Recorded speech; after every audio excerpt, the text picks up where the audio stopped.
Ezra Miller accused of harassing woman in Germany, and Iceland choking victim breaks their silence. So to break it down first, do you want to just tell people about the Iceland incident? Yeah, so this article rehashes some things that we've already covered, so I don't want to get too deep into that. But they got in contact with the bartender who personally witnessed the viral video of him choke slamming the woman outside the bar in Iceland. Who is not to be named. She didn't want to be named. Yeah, she still is remaining anonymous. So that only happened because they halted filming for Secrets of Dumbledore. Yep. And he decided to just keep hanging out in Iceland. I don't know why they didn't have any lockdown measures there, but good for them, I guess. Very based for Iceland. You just be like, we draw the line at not being able to drink in public. Yeah, so Ezra Miller does what he does best. He just started being a regular at Iceland bars in Reykjavik. I am not even going to come close to being able to pronounce this particular pub, but he became familiar with the people working there and the regulars there.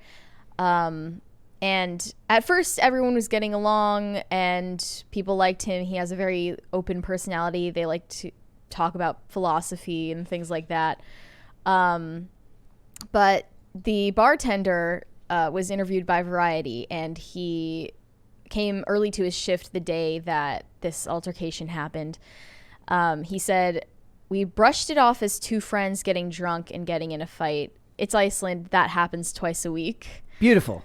But Miller was confronting the woman, asking, "Do you want to fight? Is that what you do?" Grabbed her neck, and then gently lowered her to the ground. I don't know if choke slamming is exactly the word to use for it, but, close enough. Very much. And the bartender had to get in the middle of it. That's when her friend stopped recording. I was wondering if they had security footage of this happening, but I guess not. I guess not. So this bartender had to personally intervene, and multiple people had to pull him off of the woman because he continued yelling in her face and holding her down. He also spit in her face. And then what ended up happening was he also spit in the bartender's face. He got locked out of the pub, then from the side entrance, I believe. Then this bartender recounted that he had to run over to the front entrance and lock it before Ezra Miller, who there's a lot of entitlement in that behavior, by the way. Yeah, and Ezra Miller ran around the perimeter of the building to get to the front, and then started trying to bang down the door. Mm-hmm. And when he realized he wasn't going to be allowed back inside, he got picked up by two of his friends in Iceland, whoever those people were. I'd love for them to reach out. Follow us here. I want to know why you're trying to save this man. Well, this is a long time. Granted, this is before a lot of this information had come out. And then so that leads to what happened after that. Was there more from that story, or do we just go right into Nadia? Let's get into Nadia, because this was more... we're just rehashing that because the viral video came out after the viral video came out, and then Nadia recalled that she saw it, and then she assumed that they were just playing around. Yep. Because she met Ezra Miller shortly after that. She asked him about it, and he acted like, oh, we were just playing around, it wasn't serious. And to be fair, if you don't know the other stories that have come out yet, and one video can be interpreted any number of ways. If you know somebody fairly well, you're liable to give them the benefit of the doubt. But maybe. She didn't even know him well. But in general, the media. I mean, we harp a lot on the idea that you can't really trust the media, and that doesn't mean just because it might confirm something that you think is true doesn't mean you should trust it anymore than if it's something that you find disagreeable, right? So she at least gets the benefit of the doubt there. So she met him at a gallery opening. right? That was in Los Angeles. That was in Los Angeles when they first met. But she is from Berlin, and her name is Nadia. Yes. And she talks about she has a 2-year friendship with Miller, which was mostly via text message. The actor came to her apartment in Berlin late one evening in February of 2022 at her invitation. They had seen each other before. They had a consensual sexual encounter in 2020. But after a friendly interaction, Miller's mood sharply turned when she told them that they couldn't smoke in their home. So that was the Firstly, thing that I thought sets it them was off. weird that he never booked a hotel in Berlin. Instead, he texted her at 4 a.m. being like, "Hey, I just showed up." If he just got in, I suppose it's possible he might not have been able to get into his hotel till check-in time, right? I mean, I don't know. So it says, so when they're talking about this incident where like they couldn't smoke, right? Where they couldn't smoke. It says that just set them off. Nadia said, I asked them to leave about 20 minutes, maybe more. Then they started insulting me. I'm a transphobic piece of S. I'm a Nazi. It became so stressful for me. They were going around my house, looking at everything, touching everything, spreading tobacco leaves on the floor. It felt very disgusting and intrusive. This is after, so basically he shows up at her apartment at 4 a.m, and they exchange pleasantries. They get along well enough, but then as soon as he's told not to do something, it goes bad. He said he's a maker of planets and tobacco is sacred to him. Whatever that was means. his first response Yeah, when she said, "Please don't smoke inside my apartment." Tobacco in South America is known as the father, where they say ayahuasca is the mother. People will do like Tabasco fasts or Tabasco. Tabasco. That'd be dangerous. Hardcore. That'd be Yikes. hardcore. Tobacco fasts where they'll eat nothing, drink nothing, but what they'll do is boil tobacco leaves and then drink it and then puke up the liquid and have these insane psychedelic trips just off of tobacco. Apparently, it's a very hardcore spiritual element article, I guess you would call it. But I don't know. Smoking a cigarette's a little different story. I don't know if he was planning on doing a religious fast or something. He continued on a tirade, she said, saying he could do whatever they want, whenever they want. This is also another thing that's important to point out that we've both found fascinating about this is like they go out of their way to point out that like this first lady, like we don't know whether they knew that Ezra Miller went by they them pronouns. I'm like, he's not even respecting anybody else's personal space, well-being, or wishes from a person in their own home. Why should they be held to account for not understanding That's a good what point. the hell his pronouns are? That's insane. That caveat was added when the Icelandic woman who remained anonymous was recounting her story of being choked by him. They were like adding, she apparently didn't use the correct pronouns when recounting that experience, and they had to add a little note there correcting her. Strangely enough, why are these media outlets going out of their way to do that when the behavior is awful? I wish I knew. I wish I understood, but it's clearly something he uses to bludgeon people and use fear, because he immediately accused this woman in Berlin of transphobia because he was trespassing in her apartment. He even went into her bedroom, and then when she asked him to leave, he accused her of he said that he is a victim of our word. Yep. And she was triggering him.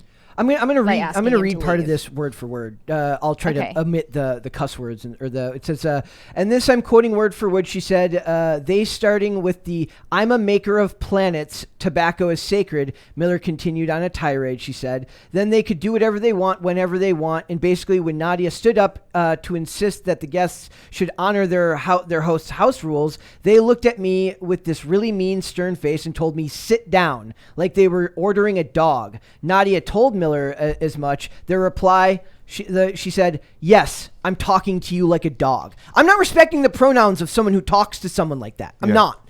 You do not get the benefit of the doubt anymore. I'm sorry. It says, they said, it's okay if you talk to me like this, then it's time for you to go, she said. And she's like being like weirdly, like one thing that I've noticed is everyone goes out of their way to like accommodate this dude. Like every time something like this happens, after this whole incident, she says, I looked up on the internet to see if something bad had happened in his life, to see if maybe there was a reason for it. So he's been given every chance by everyone. And it says, so she says, but Miller did, when she asked Ezra to leave, Miller didn't. Instead, that they escalated, accusing Nadia of being transphobic and a Nazi. I asked them if they would remember. I told them that I'm a descendant of a Holocaust survivors. So why would you say that to me? She said. They answered, screaming at me, yes, but how many people of my family died? Because many people in their family died. I was like, oh, okay. This is a game of who's got the most trauma. And they love the people who love the progressive stack, who love the idea of the oppression Olympics, love the idea of who has the, you only win by being the person who's the most aggrieved, who's suffered the most at the hands of,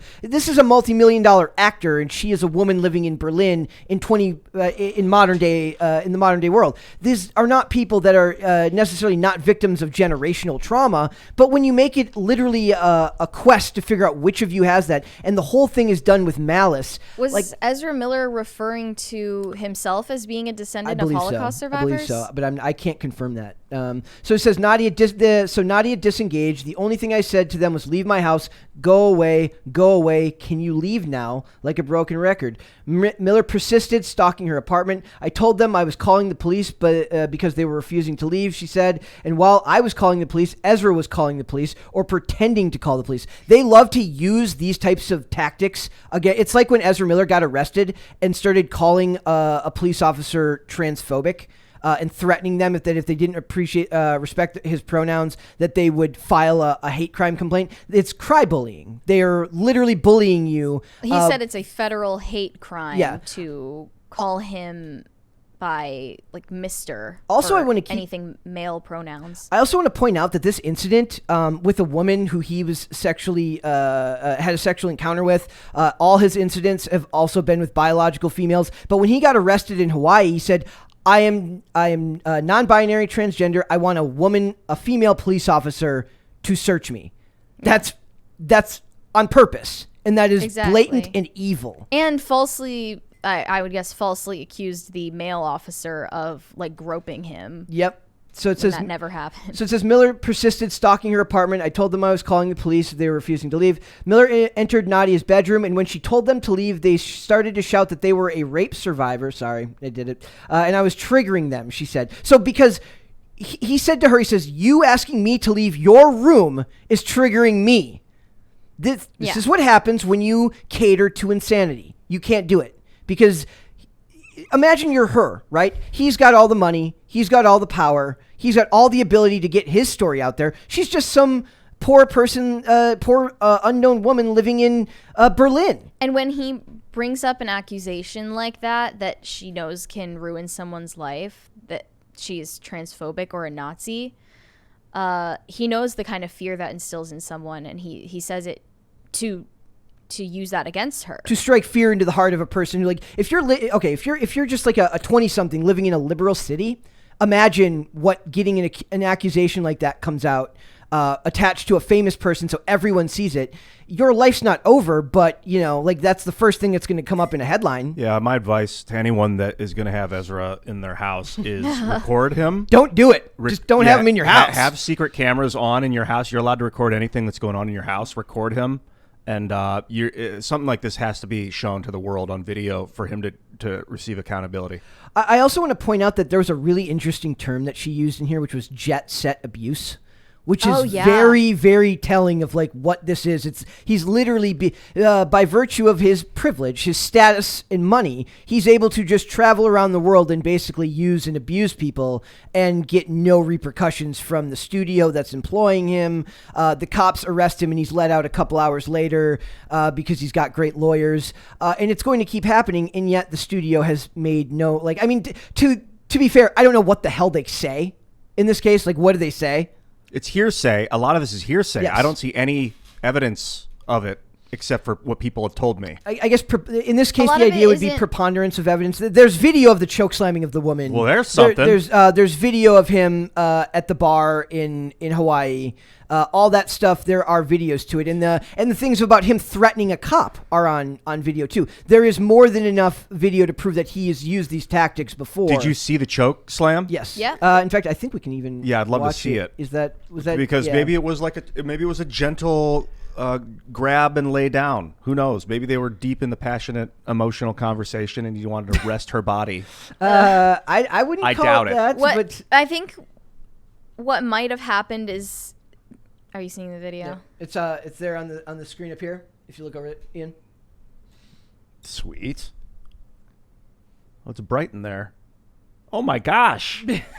It's not very gentle. That's assault for sure. Yeah, and in fact, do you want to go back up and read some of the story from that? Because since we're on that topic, we can go back there. Yeah. The story of the woman in Berlin was more. It's the emotional abuse of calling her a Nazi and all of this stuff. That's very clearly. Thank you. That's very clearly done to manipulate emotionally to people. That's extremely terrifying. And when you have identity markers that are fashionable and you're able to use that as a defense, they get away with a lot. Yeah, so it says in April 2020, her initial interactions with him felt at first to be in a barbed yet easygoing vein. When she told Miller to meet her in the smoking area, she said she meant it as a joke, and it appeared that Miller took it as one when they remained inside after she said it. And to be fair, when you're drinking, Mm-hmm. that A friend of the woman approached Miller and told them that he'd heard the actor didn't want to fight.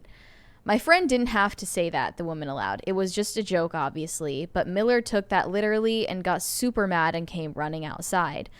That's when one of the woman's friends started recording it. I think it's just fun and games, but then it wasn't, she said. All of a sudden, they're on top of me, choking me, still screaming in my face, asking if I wanted to fight. My friend who's filming says they're obviously not joking and it's actually serious. He stops filming and pushes them off me as they're still trying to fight me. Two guy friends of mine are holding Miller back as they're screaming, "This is what you wanted? This is what you wanted?" And then this is where they add the caveat that's at the time of the interview. It was unclear whether the woman was aware Miller uses they, them pronouns. That's what's confusing, because when she says they were choking me, it sounds like multiple people. Yeah, This is crazy. The story is actually the language is not easy to understand here. But, And that's by choice. That Yes. he chose to have people call him they, so that it is very, maybe not so it's confusing, but it turns out it's a form of obfuscation when people tell stories about him. And it's a form of it's a way to censor. I've told the story before. Like, we were doing a story about Demi Lovato, and I got so frustrated trying to get the pronouns right that I just gave up on making the point. And that's, in my opinion, done on purpose. Maybe not from Demi Lovato, but someone like Ezra Miller absolutely wants to make it so difficult for the story to be understood when it's being read that they just give up and kind of like let it get memory hold. I think it's more that he wants to use that status against people, and he runs in circles where like maybe not ordinary people, because a lot of ordinary people have never even heard of an identity like that. Yeah. But in, the circles that he is in LA and, around an art festival in Berlin, of course, like, people are going to be very careful at walking on eggshells not to offend someone who identifies as non-binary. Which somebody with very evil proclivities can then use that as a way of protecting themselves. He's very clearly Thank you. like cynically aware that he can use this to control people. So it says that after speaking with a social worker about her options, Nadia realized that a way to defend herself against reprisal from Miller was to share her experience with a journalist. She reached out to a women's rights advocate while seeking guidance on how to proceed. The source, who also corroborated Nadia's account, put her in touch with Variety. They said that they corroborated these stories with 5 different people. Her meeting Ezra at the gallery opening in Los Angeles was corroborated. So Variety did their homework. And another thing here. about them meeting in Los Angeles in 2020 is, like, she got in her Uber, they parted ways, she got in her Uber, and 5 minutes later Miller is sexting her after they just exchanged numbers, and she told him to stop, and he stopped. But that just shows like he really does not have any social awareness. Yep. Like how things that he says are received. And he also doesn't have to face the consequences for that. Not yet, but that's the thing. If he keeps going to bars and drinking and aggressing on people and he gets his face broken, he's not going to be very popular anymore, because that's what's making him popular is his face. He looks like John Lennon, like a beautiful John Lennon. What's interesting too is like it's like if he could just like one of the hardest parts about this is like if he's just in chaos through drugs and alcohol, maybe cutting out, like, I can't speak to that. I don't know if this is behaviors because he's legitimately a bad person. I think he might have like schizophrenic delusions. I do not believe that the kind of psychological attacks that he employs, like using those labels like Nazi and transphobia on someone, I don't believe that that's a result of drinking. I think that's just being a bad person. Yeah. And him creating planets, that's delusive thought. Yeah. Like he's not literally creating. Maybe he is outside of the black hole that we're within. He's creating planets, but it's a psychotic thing to say to someone in order to get something you want. I'm God. Like he's saying it as if it should make sense to other people. Like he latches onto things that are not significant and then applies a huge amount of significance to them. Like we were just looking at they mentioned in this article an incident where he was posting videos on Instagram threatening a very specific local chapter of the KKK in Beulahville, North Carolina. He just really hates those North Carolina KKK members, not the rest of the KKK. He was telling them to take their own lives, and then he basically said, and if you decide to keep doing what you're doing, and you know what I'm talking about, then I guess we'll have to do it for you. Like he basically threatened to kill them. Yep. I can kind of identify with this. I kind of had a power trip in my mid-20s when I started making YouTube videos. I had this feeling of like, no matter what anyone does to me, I can humiliate them publicly if they cross me. And it was like, I could see the road of cult leader like in front of me, and I just had to shake myself out of it and go back to normal. But then just imagine you're just somebody who's not a good person, and then who knows that they have that ability. And really, anyone of any level of of fame, it's like one of my biggest pet peeves is like when like some rando, when Joe Schmo 32 on Twitter like says something like leaves a barb to a celebrity. Like when a celebrity responds, they know that it's going to cause the people that like them to also respond to that person. Now it's on that person for instigating the incident, but I'm always like, can't you just be the bigger person? You know that responding isn't going to do it. Is it really cost you so much to not, dunk on this dude who's going to get a bunch of your weird fans to then come after them because they said something? We're going to talk about that later with Alec Baldwin and some stuff on Twitter. Like, can they just not leave it alone? But somebody like Ezra Miller's not going to be able to do that. They're going to have their opinion heard. I imagine his family life growing up was not very good. I was fortunate to have phenomenal parents that were still there for me after I went psycho on them, and I'm like, you don't understand the Federal Reserve, Monsanto, and my mom's like, Ian, not right now. We're making dinner, Ian. We can't talk about the Federal Reserve. You're manic. There was Luke posted a great meme earlier. He says, I've got a PhD.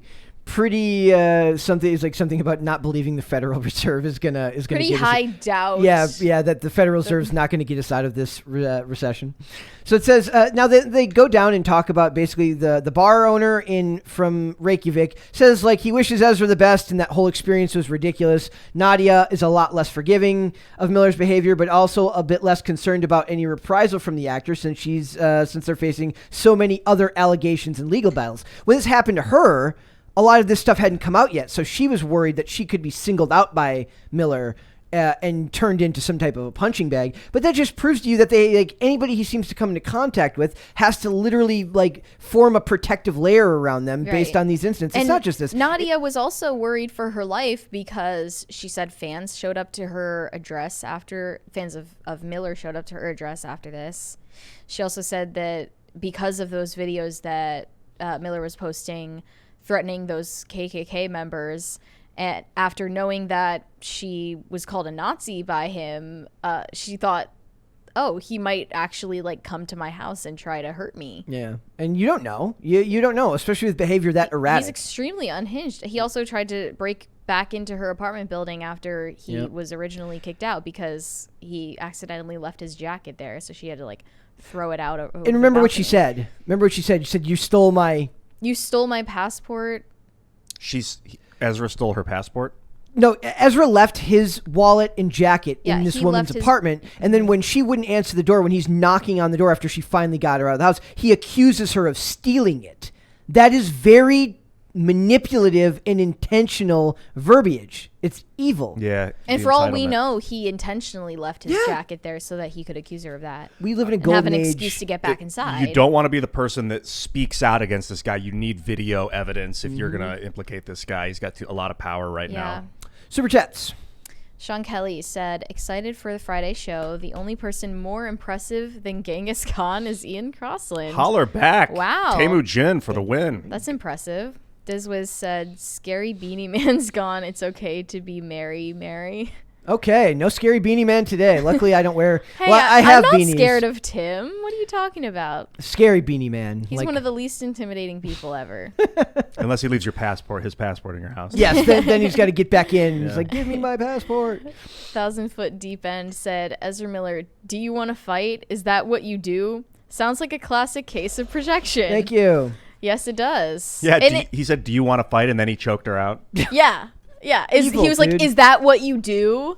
Like, that's what you do, actually.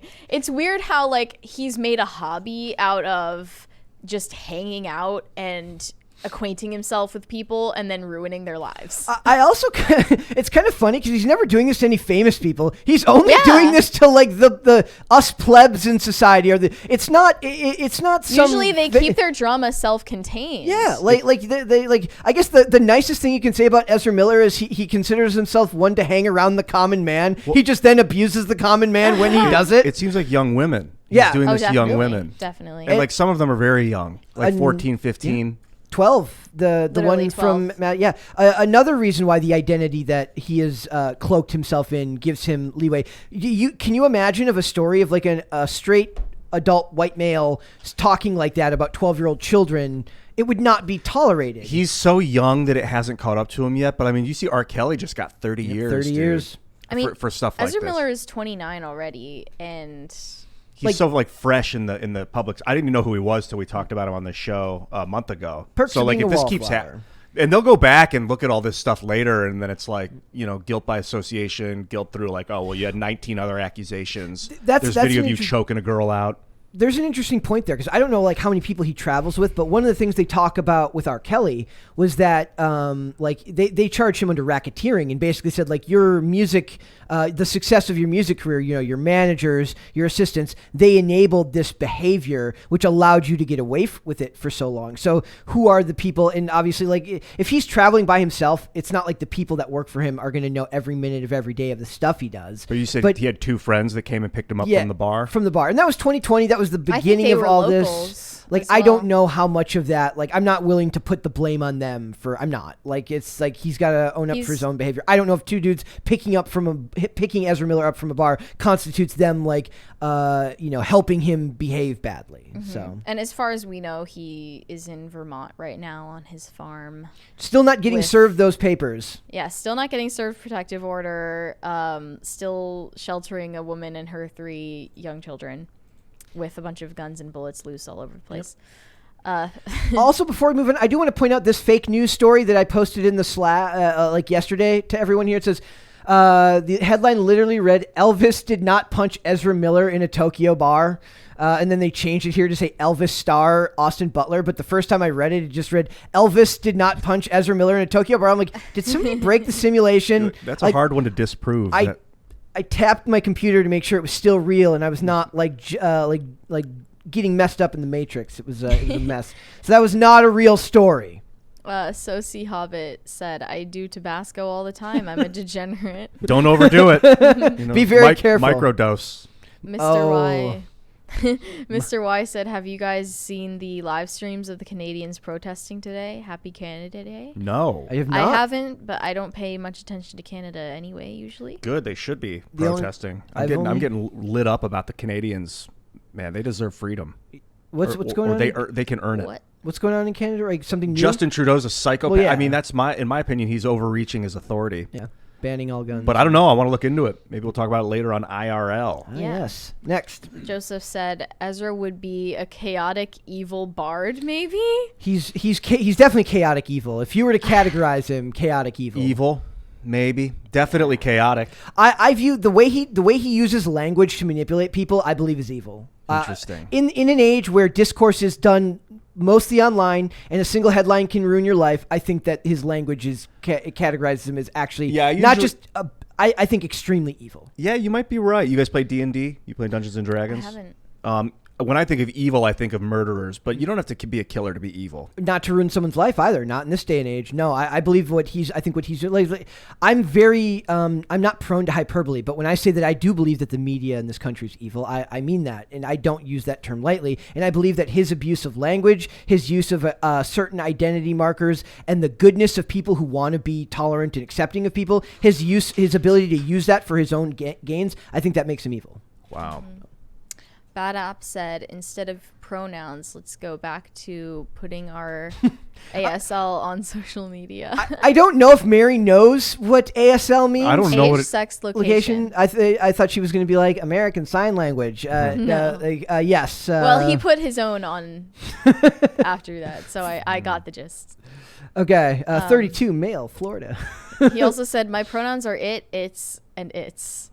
Ooh, with an apostrophe and Whoa. without. I'm sorry. It said its pronouns are its. There. Oh, yeah. Perfect. You retconned your own statement. Yes. I'm not going to read your name. They said first time viewer, saw Mary on Timcast. Good shows. Ian, thank you for trying to suck less. Well, you're welcome. That's Choo kinda choo. mean. That's a lifelong endeavor. That's Mary, like yesterday guys, we were in a dead heat battle to get to 30K first with Inverted World, and I was like, Mary, you must go and chill tonight. Did it work? We actually reached it before IRL started, so I'm liking Yeah. this show right now. Hit that like button hit the like button. and ding that Raymond- bell to get notifications. I never do that because I grew up watching. Well, for the last few years, I've seen too many videos parodying the people who say like, And hit the hit like, the bell. share, subscribe, hit the like. Yeah, like I can't do it without Self-promotion's weird, man. That's why people in Hollywood have agents, because it is very weird to be like, I'm the one you want. You need that first follower as this Yeah. this I guess whatever you call this like what do you call it when something phenomenon where someone becomes great when they have someone following, the first follower phenomenon, where like people will think like, I don't know if I can trust this guy, he seems good, but as soon as you see someone's following them, then you're way more likely to believe in them for some reason. Yep. All right, one more. Raymond G. MAGA Stanley Jr. It is MAGA month after all. Oh yeah. Happy July. We need to talk about Kevin is the foreshadowing of Ezra's real life. Happy MAGA month. Happy MAGA month. We're Yes, there. I haven't watched We Need to Talk About Kevin, but it's interesting. I guess the premise is he goes to his school and murders his classmates with a bow and arrow. Oh my gosh. Is it played by Ezra? Yes. That was after Perks of Being Wallflower. Oh, and he's a gun guy too. Is he a good actor? Well, he's been threatening to shoot people in real life. And that's the sad so- thing is like we like us here who like understand and respect firearms and understand the importance of being able to thank you of being able to own firearms and protect yourself are then like lobbied against by an industry who have people like Ezra Miller who collects guns but leaves them out, or Machine Gun Kelly who just keeps a shotgun by his bed. People who don't understand the importance of actual safety. I would not be surprised if his house gets raided. If there's threats that he's leaving weapons lying about with little kids, that the ATF is not preparing to raid his house. I would hope that they would at the very least take because they said they did wellness checks on the house, so I don't know if that's like maybe the stuff was left in another room, but you know, who knows how good those checks were. I don't like appealing to authority in general, but I don't know, man. It's a lot of hearsay. I'm hearing a lot of things about the guy. I know if I could talk to him, it'd be a little different. But I was more hesitant at first too. But the videos that came out that clearly showed that same pattern of linguistic manipulation is enough to tell me that if it's a pattern, if it's happened more than once, and the stories that are coming out to at the very least give them the benefit of the doubt here, that I don't think Ezra Miller has earned that benefit of the doubt anymore. It's alarming that they say he just turns on a dime. Yeah. Like he puts on a facade that he's a very open, honest, kind person. And he at first is like talking to people about philosophy and spirituality, and he seems very genuine, and then you do one thing to, in his eyes, like encroach on his freedom to do whatever the hell he wants. And we're not even talking about the grooming stuff. We're not even. It's the drugs. I spent a lot of time in LA smoking a lot of weed, and I knew a lot of people like that. They'd smoke weed and like do other weird drugs and stuff, and talk about God and spirituality and love, and they'd be so high when they're doing it. And then if they don't get their fix, or if it starts to fade, they're just, their temper comes out, because like when you're high, you're not engaging your emotions properly, and it's building up is like steam pressure, and they just keep talking about what they think is good, but not what they feel. And then when the feelings come out, it comes out like this kind of crap. Or their feelings are widely disconnected from what they're actually talking about, because the drugs mask it so well.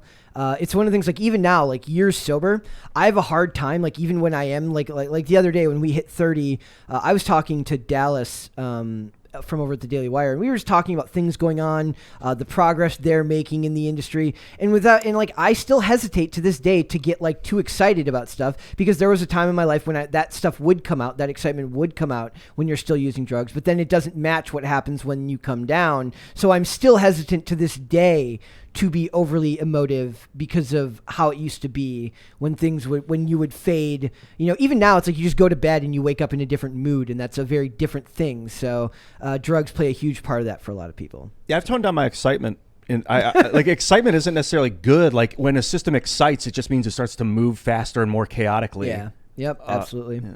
It's scary. Like it's scary though, because it's the same concept. Like, have you ever heard the memes or something that says like, don't make, like, people who make plans when they're in a good mood, and then when they finally have to go do the plans, they're all bummed because like you were in a more positive headspace. Thank you. You were in a more positive headspace when you made those plans. That was life in LA. Almost every time you'd go out at night, you'd be like, oh, we meet somebody, and you'd be talking, you'd be like, we have got to hang out, and then you realize the next morning they live 50 minutes away, because LA is so huge, and you're like, I'm never gonna see that guy again. It's a weird thing, man. It's a weird thing. A lot of broken plans. There's some more there. James Orenthal, I can't pronounce that last name, said, Graph Ian in the house. Anime Mary, what genre, movies, TV do you consume? The pop culture crisis community can best suggest anime within your interests. Yo, Midwest. You're just Midwest now? I'm just Midwest, I guess. Shout out to what Midwest. do you prefer to watch? I never really got into anime. I watched Sailor Moon a little bit, but I don't know if that counts. I tried Rosario X Vampire. I just think a lot of them are like kind of hypersexual, or they have storylines. If they're not, they have storylines that don't really appeal to like a Western audience. Yeah. At least not me. I don't know. That's becoming more popular among Western audiences as these studios make less and less content that people actually want to watch. So I was big into the Smurfs. I was born in 1979. I thought Teenage Mutant Ninja Turtles was pretty good. Thundercats. Highly recommend Thundercats. Start from the beginning. The original series. I don't think that's anime though. It's just called cartoons. Yeah, I'm not an anime guy. I love almost all of the DC animated movies without fail end up being fairly good to at the very least average to above average when they're done really, really well. And the animated TV shows like Young Justice, Justice League Unlimited, Young Justice particular, I'm rewatching for like the second time right now. Very good. Sword Art Online was okay for the first season. Did you guys see that? If you like the metaverse, I've heard of it, but the idea of it sounds really cool. The idea is awesome. The execution was not so great, unfortunately. It got really repetitive after like episode 7. It started to become the same kind of thing. I don't want to spoil any of it, but it's basically about people going into the metaverse and getting stuck inside. Okay, it's wild. All right, there's one more there, Mary. Gare Banger 17 said, how someone reacts when they get arrested is who they really are, especially when drunk. I mean, most people never get arrested, so I don't know if you're ever going to see who anyone really is. Yeah. If that's true. I had an experience where I was pulled over one time for speeding, and I thanked the officer for pulling me over because I actually thought, you know what, I could have killed somebody. Yeah. So thank you for doing your job and keeping the world safe. I was in the wrong. I thanked him, and I meant it. For me, like even the times I've been pulled over, like it's one of those things where like people get mad when you're told to comply, and I'm not a huge fan of authority. Just like I'm not an appeal to authority guy either. But when you get pulled over, common sense tells you put your hands at 10 and 2 and answer clearly and respect what's happening to get yourself out of the situation, whether you did it or not. Obviously, if you want to fight it in court and make it to the court date. Now, I don't think that's a good thing to just be like the I'm not a back the blue guy by any stretch of the imagination, because I think that blankets everything, just like saying ACAB blankets everything. I try to take a more nuanced approach to it. But I've never been arrested, but I've been pulled over. I've never been arrested, no. Never been arrested either, thankfully. I can't imagine you getting arrested. That would be interesting.